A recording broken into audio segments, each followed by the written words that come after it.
This video is about how to stop coronavirus in 7 days, primarily directed to President Donald Trump and other government personnel who's actually dealing and putting together a plan of fighting the coronavirus. I also believe this plan can be used not just on a national level, but can also be used on an international level to stop this virus once and for all. So, how do we actually achieve that? There are certain steps that need to be come into place before we can actually carry out this plan, and I believe preparation. I'm not going to go talk about preparation because basically after I lay out the 7-day process, I think the preparation will be fairly clear and understandable what needs to be done. So, during the 7-day process, we need to announce a martial law or something similar to martial law, where military is out on the streets, out on the roads, controlling where people no longer, the people no longer going out of their houses, they're staying in their houses. Of course, in rural areas, it's going to be hard to control because it's kind of pointless to have an officer standing at somebody's door or somebody's driveway. But we can monitor those roads that coming in from rural areas. Step 2. We need to take drivers that are doing like delivery drivers, the taxi drivers, Uber, Lyft drivers, and invite them in to become delivery drivers of groceries and food takeouts for those people that actually need food. Now, in that 7-day period, family allowed only to have 1 grocery order and 2 food takeout order. That means if that's all they know how to eat is only takeouts, at least they'll be able to eat once every 2-3 days. And those that actually know how to actually prepare groceries can actually have meals every day, couple times a day. Now, how do we work on getting the food to the customer? So we're going to talk about food needs to come directly from the warehouse, wherever the groceries are being originally stored at, not from the store. The government needs to buy those groceries at the wholesale warehouse price. Now, we need personnel, of course, to prep the orders as well as people to deliver the orders. So, government buys at the wholesale price, but turns around and sells it to the general public at the retail price, what it normally would be at the grocery store. Trying not to inflate the price so people can still afford to buy groceries. We do have to remember they'll be home and not working for those 7 days. The spread between the wholesale and the retail price is what government can use that money to finance this operation with a minimum pocket out of the government's pocket. Now, the delivery. The deliveries will need to be done in a process where when the food is being delivered to the place of address, if it's a multi-store building, then person needs to lower a bucket with a rope. Groceries need to be loaded into the bucket and then packed up and repeat until it's all complete. Every time the bucket comes down, the bucket needs to be sanitized before another repeat process happens. The delivery personnel needs to be in similar to like a hazmat suits, very well protected, so even if there is a chance of contamination, the delivery drivers are being done everything possible so he's not being contaminated and doesn't spread.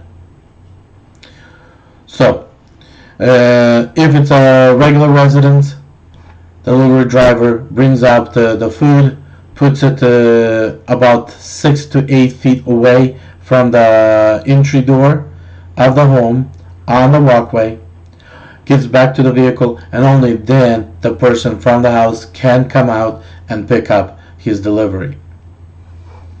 to minimize any form of contact with people that are under martial law at home, being forced to stay home, and those that are actually providing the service for the population. Now, the personnel that providing the service to the population needs to be tested twice, in the morning and in the evening. They need to be live separately and not go back to their normal living quarters. And during a 7-day process, schools will be available, other buildings that will be available that the government can utilize as a living quarters for that personnel. So we can solve the problem of groceries so people do not panic that they're going to go hungry. Now we need to go to step 2. During that process, we need to have a hotline where people can call in with any sort of symptoms. And again, medical personnel can provide what kind of symptoms can show up of a coronavirus infection. Then we need to have a personnel that actually would go out and test, and if found positive, isolate, quarantine those and go through the process of getting fighting the virus. Those under question, they need to be isolated until they're cleared or treated. Now, this will allow to identify who is ill and everybody else that doesn't show symptoms who is not. Of course, there is rumor that this virus is capable to stay 14 days before showing symptoms, and I think that's a misinterpretation of that. But again, it's the question to medicals personnel who specializes in this virus to answer the question: is it 7 days that we need to keep the country shut down, or it's a 14 days that we need to keep the country shut down to be 100% sure to identify who is ill and who is not? The medical testing needs to be provided free of charge so people don't panic that I cannot afford that medical bill, so I'm not going to call in the hotline and I'm not going to report that I have symptoms, or otherwise we will be back doing this in a month later again, fighting this again. That's why we need that markup on grocery from the wholesale to retail to cover these expenses. Then after we identified who is ill, who is questionable, everybody else can, after the 7 days, can go back to normal lifestyle, almost normal lifestyle. I would still recommend a 30-day after, holding people down to regions. Regions need to be broken down by cities and towns, and reducing the amount of people moving in between the regions. Only food, which is the most necessary things, like truckers delivering food and etc., that would be allowed, and certain percent would be allowed to cross borders in between. This way will allow us, if there was somebody was missed and was not diagnosed, and the spread started again in a certain area, then at least we repeat the same process to that area instead of repeating the process to the whole country again. I do hope this makes sense. If there's any question, hold on, I covered the food, I covered the groceries. I think I pretty much covered everything. If there's any questions, I definitely would love to answer, but I would limit the people who would actually contact me is only government personnel, because if general public start asking me questions, I will be too busy trying to get them all answered. So President Donald Trump and a government personnel who's actually working on fighting this virus, if there's any question or something not clear, definitely contact me and I'll try to answer based to my understanding and knowledge how we can actually fight this. But the way I look at it, people will not be able to afford to be shut down for 30 days like it's been done in China. So we need to cut this short, but do it right once and end this battle.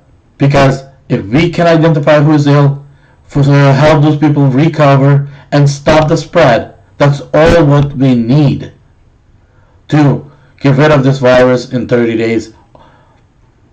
To solve the not just the spread, but to actually solve the virus all completely in about roughly 30 days.